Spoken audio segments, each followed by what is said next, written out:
Hello, everyone, and welcome back to the Deep Dive. Today, we're going to explore quite a poignant moment. It's about personal loss for a really key figure, but it's also tied up with this ancient transaction, a land deal, that actually tells us quite a bit. That's right. We're looking at excerpts from Genesis chapter 23. It covers Abraham burying Sarah, his wife, but it gets into, well, surprisingly specific details about how he acquired the land for her tomb. Yeah, it's fascinating stuff. So our goal today really is to look at both sides of this, the deep emotion of the event, obviously, but also these intricate details of buying land back then. Exactly. What does it reveal about Abraham himself, his journey, the culture around him, and, what it meant for the future? Okay, let's dive in then. So it starts on a very somber note, doesn't it? The death of Sarah. Yes. The text states she was 127 years old, an incredible age, marking the end of a long, long partnership. And this happens in Kirjatharba, which, we're told, is Hebron, right there in Canaan. And Abraham's reaction is just raw grief. As he came to mourn and to weep for her, you really feel that loss. You do. And almost immediately, this grief translates into a very practical need. He has to bury her. So he stands up, it says, from before his dead, and he goes to speak to the locals, the sons of Heth. And how he introduces himself is key, isn't it? Absolutely. He says, I am a stranger and a sojourner with you. Now, this isn't just, small talk. It's a statement of his legal status, meaning he's not a native landowner. He doesn't have ancestral rights to the land. He's essentially a resident alien living there by their permission. Right. So that status, that lack of inherent land rights, directly shapes his request. Well, precisely. He needs a place for Sarah, a permanent place. So he asks them directly, give me a possession for a burying place with you that I may bury my dead out of my sight. He's asking for a legitimate plot of land he can own. Okay, so he makes this request, acknowledging his status.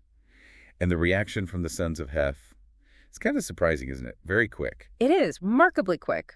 And seemingly very generous. They straight away acknowledge his standing. They say, thou art a mighty prince among us. So they clearly respect him. High status. Definitely. They recognize his influence, maybe his wealth, perhaps even, his connection to God. And then comes this incredible offer. Yeah, they say, in the choicest of our sepulchres, bury thy dead. Basically, take your pick of our best family tombs. None of us shall withhold from these sepulchre. It's a sweeping offer. Use any of our burial sites. No charge, it seems. I mean, you wonder, right? Is this pure generosity? Respect? Or maybe a bit of shrewd politics? It could be a mix of all three. Certainly showing respect to a powerful figure like Abraham would be smart diplomacy for the Hittites. Keep things stable, build goodwill. Makes sense. And it also highlights how important proper burial was in that culture. It wasn't just a detail, it was a serious societal obligation.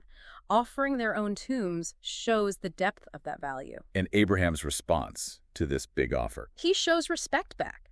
The text says he stood up and bowed himself to the people of the land, even to the children of Heth.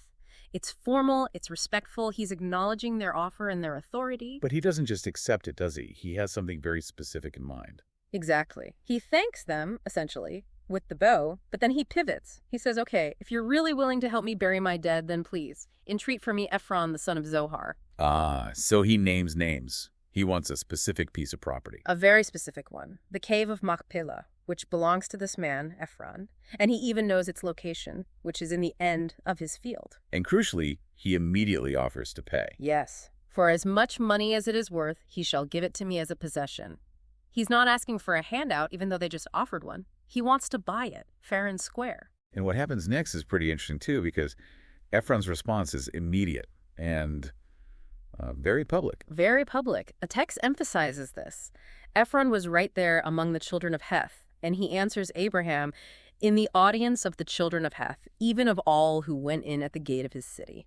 The city gate that was like the public square, the courthouse, everything rolled into one, right? Pretty much. It was the place for official business, legal matters, public announcements. So everyone who mattered heard this exchange. And Ephron's first response. He echoes the others, doesn't he? He does. Nay, my lord, hear me. The field give I thee, and the cave that therein I give it to thee. In the presence of the sons of my people give I it to thee. Bury thy dead. Again, his public offer of a gift. So what's the significance of him making this offer so publicly? Is it just being generous in front of everyone? Well, Partly it enhances his own reputation for generosity, but making the offer publicly at the gate also puts Abraham on the spot in a way. A public offer is harder to refuse politely. And if Abraham accepts the gift, he might be seen as being indebted to Ephron in some way.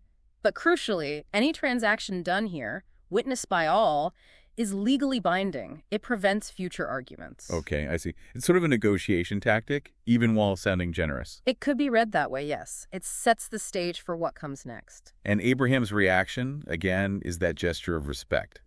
He bowed himself down before the people of the land, acknowledging Ephron, acknowledging the community. But he still doesn't accept the gift.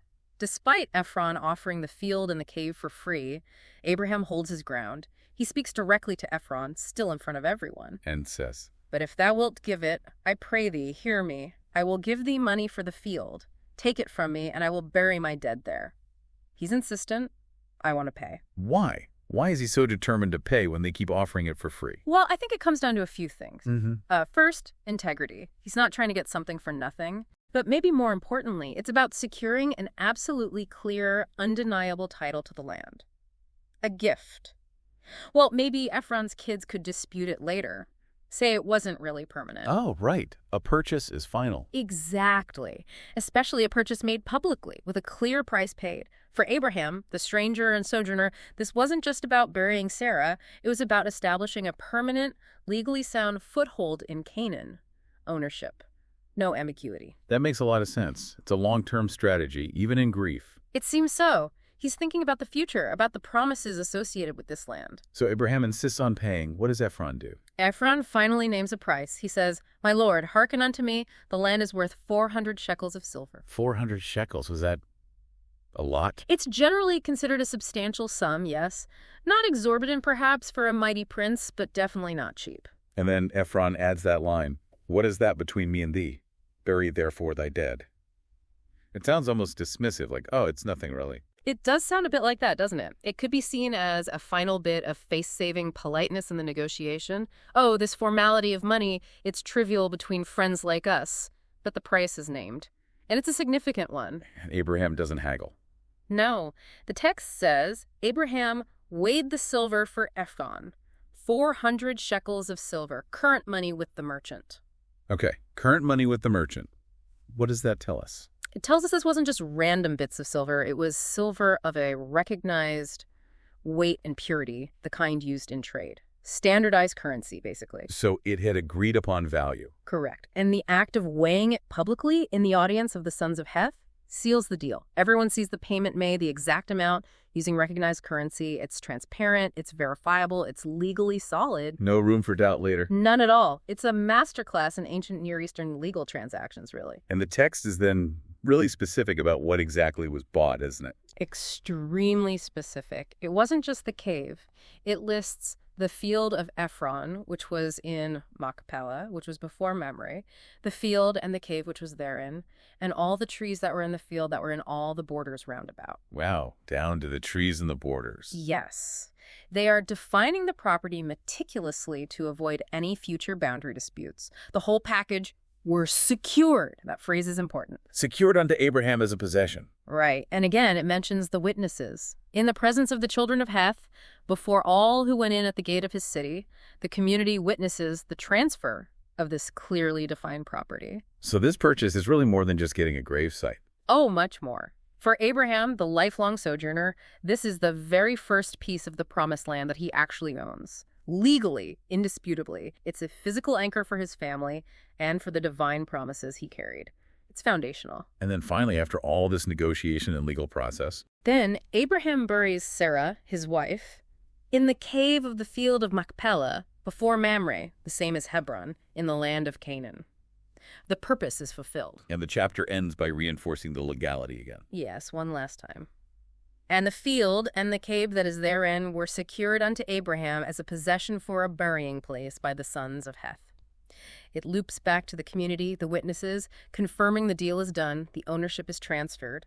It's quite a story. So thinking about this, what does it all mean for you listening today? You see this incredible mix, don't you? Deep personal sadness, mixed with these really complex social customs, ancient legal procedures, and Abraham's, well, his insistence on doing things properly, even when it cost him. It really shows that even in grief, fundamental actions were being taken. Actions about securing a future, about lineage, about belonging in this land. And it had to be done meticulously, publicly. It underlines how important actual physical property and sort of rootedness was for someone who'd spent so long being defined as a stranger. Absolutely. It reminds us that sometimes history turns not just on big events, but on these seemingly small, detailed transactions that establish lasting realities. Well, thank you for joining us for this deep dive today. We hope you found this exploration of Genesis 23 insightful. Before we wrap up, just a quick thank you for being part of these discussions. If you're enjoying the deep dives, we'd appreciate it if you'd like, share, and subscribe to the Peace Project for All channel. It helps others find these conversations. Definitely. So, just to quickly recap, we saw Abraham, amidst his grief for Sarah, navigate the complex social and legal landscape of Canaan. Identifying as a stranger, he respectfully declined generous offers of free burial plots. Right.